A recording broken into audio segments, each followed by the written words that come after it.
Hari ini aku berada di Kintamani Bangli, tepatnya tuh di Pura Dalam Balingkang, dimana hari ini itu ada yang namanya upacara sakral. Tapi ketika aku mengikutinya lebih dalam lagi, membuat bulu kuduku itu merinding berkali-kali.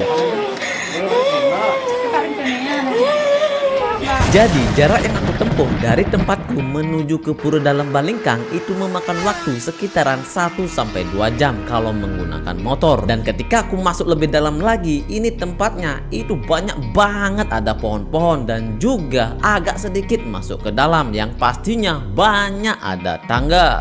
Oke, tadi aku baru selesai sembahyang ya, dan seperti biasa dikasih bija tirta, dan sekarang naik lagi ya. Sebelum aku melihat yang namanya Pura Dalam Balingkang, aku itu melalui yang namanya beberapa tempat suci yang harus aku sembahyangi terlebih dahulu agar di dalam perekaman ini itu berjalan dengan lancar. Semoga aja hari ini nggak hujan ya, soalnya hari ini tuh ada yang namanya upacara nyenuk. Untuk cuaca di hari itu, kalau kita cari di internet, itu menandakan bahwa di Kintamani Bangli akan terjadi yang namanya hujan. Tapi untungnya ketika aku menuju ke Pura Dalam Balingkang itu tidak terjadi yang namanya hujan. Semoga aja itu nggak terjadi. Dan ketemulah seniman yang ada di Bali, di mana beliau yang satu ini itu nama terkenalnya adalah Pak Alex. Beliau yang satu ini adalah pembina tari, gerong dan tabuh yang ada di upacara ini seperti memen, rejang, nyenuk, memasar dan penari sidekarya. Dan setelah aku masuk lebih dalam lagi, ternyata Pura Dalam Balingkang ini itu besar banget. Dan juga aku melihat itu para wanita itu dengan baju yang sama itu banyak banget. Setelah aku tanyakan, ternyata mereka itu akan menari hari ini. Ntar mau nari apa ini? Dan inilah sedikit sejarah yang aku bisa ceritakan kepada kalian tentang Pura Dalam Balingkang. Pura Dalam Balingkang adalah situs purbakala di Desa Pinggan, Kintamani Bangli, yang merupakan bekas istana Raja Balikuna, yaitu Sri Haji Jayapangus yang memerintah sekitar tahun 1131 Masehi. Pura ini terkenal sebagai simbol akulturasi budaya Bali Tiongkok, berakar dari kisah pernikahan Raja Jayapangus dengan putri Tiongkok yaitu Kang Chingwi.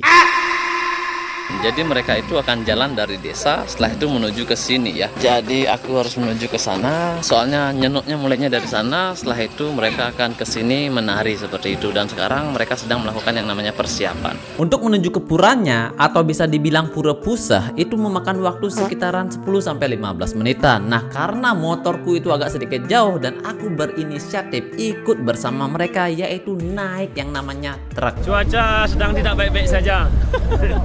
Lagi buruk. Seperti yang mereka bilang, cuacanya sedang tidak baik-baik saja. Jadi di saat itu benar-benar mendung banget, tidak ada cahaya. Ini kemungkinan besar 99% akan hujan. Soalnya ketika kita menuju ke tempat tujuan ke Pura Pusah, itu di tengah perjalanan kita mengalami yang namanya basah-basahan. Woi, gimana nih, kasih pendapat dulu dong, kok bisa hujan ini? Sesarinya kurang untuk penerangannya ini. Dan kita menunggu hujannya reda itu sekitaran 1-2 jaman. Nah, selama proses menunggu ini aku melihat yang namanya kejadian.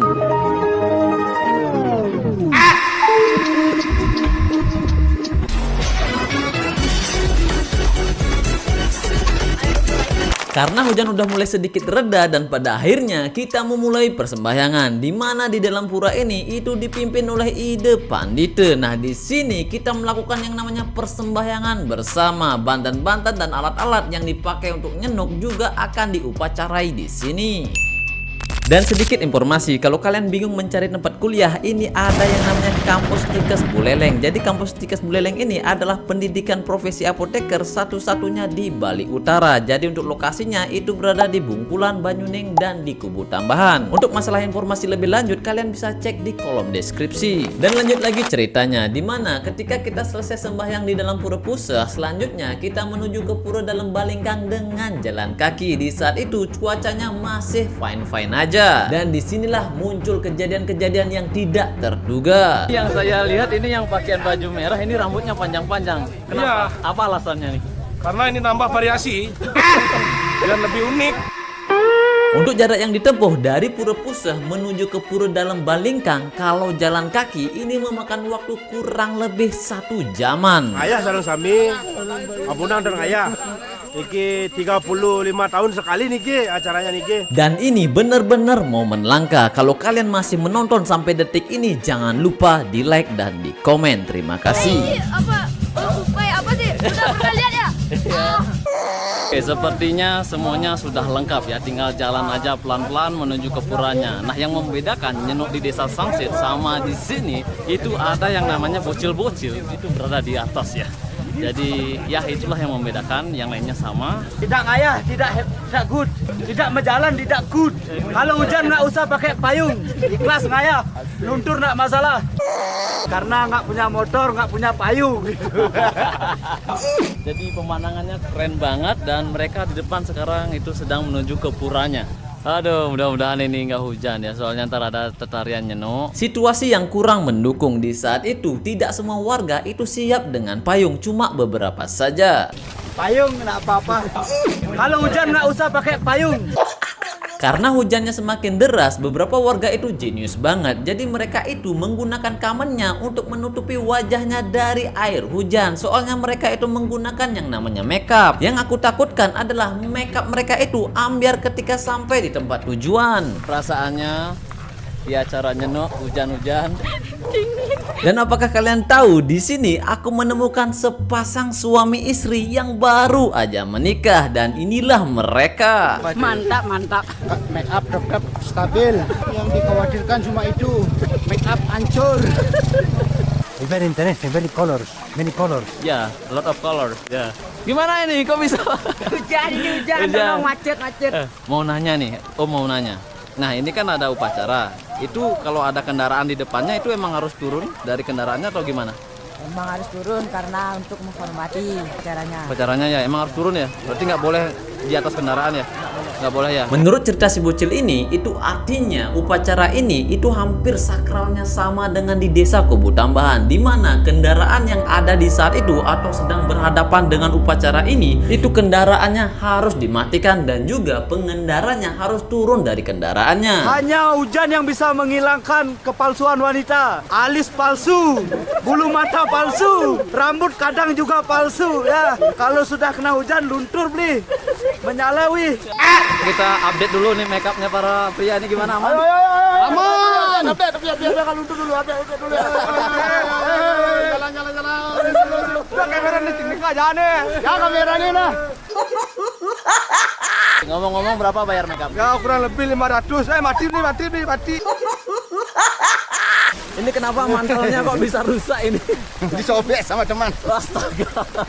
Semakin lama kita berjalan, itu hujannya semakin deras. Nah, karena aku membawa yang namanya dua kamera, yaitu Canon sama Insta360 Export, akhirnya aku membeli yang namanya payung agar kameraku ini itu tidak basah atau mungkin konslet.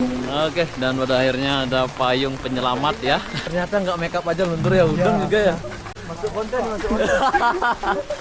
Luar biasa beratnya. Jadi bocil-bocil yang kita lihat sebelumnya seperti ratu dan raja itu harus tetap berada di atas. Untuk yang membawanya itu saling gantian dan mereka harus dibawa sampai ke tempat tujuan. Dan ini sumpah berat banget guys. Biasa, masih kuat? Masih. Dan pada akhirnya kita sampai di Pura Dalam Balingkang. Untuk selanjutnya kita akan menyaksikan tarian-tari Nyenok dari berbagai macam warna dan masing-masing warna itu memiliki arti. Untuk warna merah itu menggambarkan keberanian, agresivitas, dan kedinamisan serta berkaitan dengan Dewa Brahma di selatan. Sedangkan untuk warna putih itu melambangkan kesucian, melambangkan arah timur dan Dewa Siwa. Sedangkan untuk warna kuning itu melambangkan kegembiraan atau keceriaan, melambangkan arah barat dan Mahadewa. Dan untuk warna hitam itu melambangkan arah utara dan Dewa Wisnu. Sedangkan untuk Pancendatu, kombinasi warna-warna ini biasanya putih, merah, kuning, hitam, dan campuran atau kuning emas menggambarkan kelengkapan alam dan keseimbangan. Aku melihat di sana ada keravan satu ya. Dan disinilah awal mula aku merindingnya berkali-kali, dimana ketika proses penarian Nyenok ini itu ada seorang wanita sedang kerauhan. Sepertinya si jerumangku ya, tepat banget di belakangku. Yang pertama aku nggak lihat, sekarang yang ketiga aku melihatnya di depanku. Oh, di depanku ada lagi ini. Aduh, benar-benar merinding banget sekarang ya. Oh Tuhan.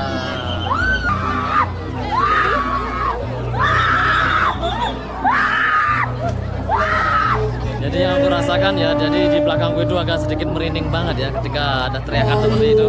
Dan untuk tarian nyenuknya masih tetap dilanjutkan sampai selesai. Jadi di sini ada kerauhan satu dan Oke Om Sati dan aku mendengar lagi di sebelah sana ya. Dan sekarang itu situasinya aku berada di dalam pura, di mana di sini itu lebih merinding lagi. Yang kerauhan tidak cuma 1, 2, 3 tapi banyak. Oke, dan lagi-lagi aku mendengar suara teriakan di sana ya. Ada satu lagi yang berbaju kuning. Yang aku perhatikan, setiap warga yang kerauhan itu dibawa ke tempat ini untuk dinetralkan. Tapi inilah yang terjadi. Dan wanita yang kita lihat sebelumnya yang sudah kerauhan, ketika dibawa keluar lagi, itu kerauhan lagi, merinding. Dan untuk acara selanjutnya itu ada banyak tarian dari anak kecil, dewasa, dan ibu-ibu. Dan bapak-bapaknya juga nggak kalah saing. Itu saja untuk video kali ini, yaitu nyenok di Pura Dalam Balingkang Kintamani Bangli. Selanjutnya aku berada di sini. Bye bye. Terima kasih. Om Santi Santi Santi.